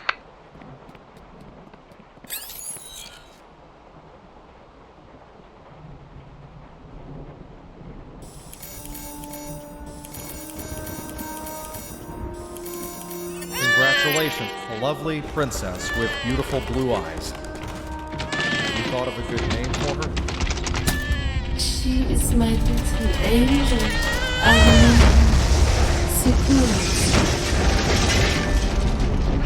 Target SCP-239 has been contained.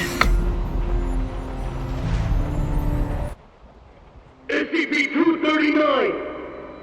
SCP-239! SCP-239! SCP-239! SCP-239! That's an order! SCP-239! That's an order! SCP-239! Do as I say! SCP-239! Do as I say! Come on! Do it! Come on! Do it! SCP-239! SCP-239! SCP-239! None of this is your fault. Maybe you weren't meant for this world. Those eyes. Imagine.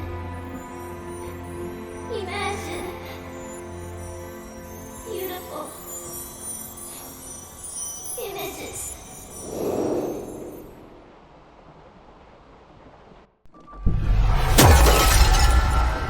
The robin says, the home I want, my home is squishy all over, with shiny warm lights and no more cold steel. Filled all the way with beautiful star stickers and colorful lights everywhere, everywhere. Everywhere I go, they twinkle, twinkle like little eyes. So many good books with the cutest animals inside. They only say nice things to me. They always want to chat with me. So many beautiful decorations, a soft bed, and mountains of toys. I can play all day, anywhere I want. I'll have my favorite toy, a beautiful carousel. I'll ride and ride, and it will take me anywhere. There, I will not be yelled at. I will not be punished. I can sing as much as I like. I hope so much to live here forever. My home, Seguros' home.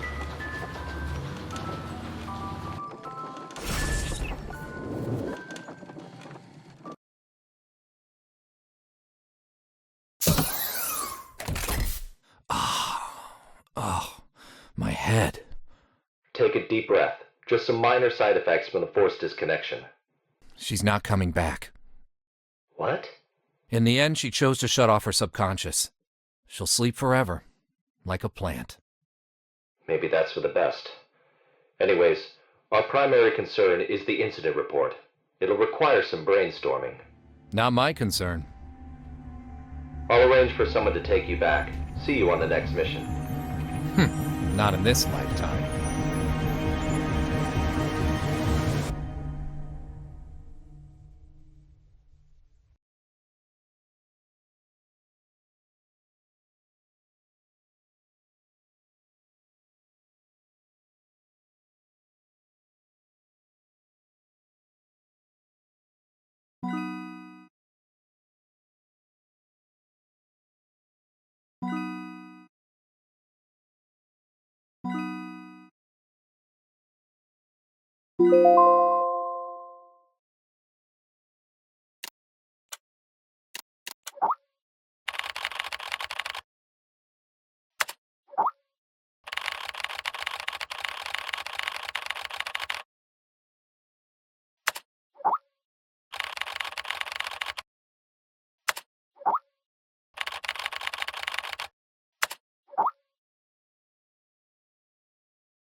inside. The passcode is 0426. Find room B426 and run the program on the computer.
I am a toaster. I am a toaster. I am a toaster. I am a toaster.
am a toaster. I am a toaster.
Carl, next comes the final choice.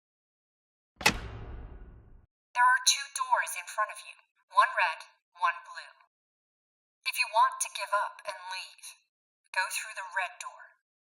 The past few months will have been like a dream. You will remember nothing after waking, and this road will end here. You go through the blue door, you stay in Wonderland, and I show you how deep the rabbit hole goes. Leave, or stay. The choice is your own.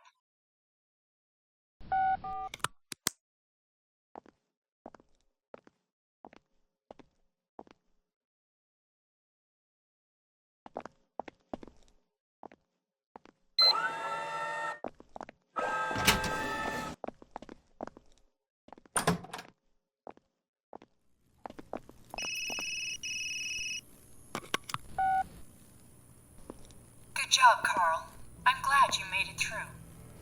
Have you ever felt like there were memories in your head of things you never experienced? Whispers of people you never met? These were not hallucinations. They're your actual memories. Carl, you are not a rookie at all. You are a member of Mega 5. You always have been. My name is Marion Wheeler, Captain of Mega 5. Welcome back, Gardner Carl. Now, we need to talk about 55.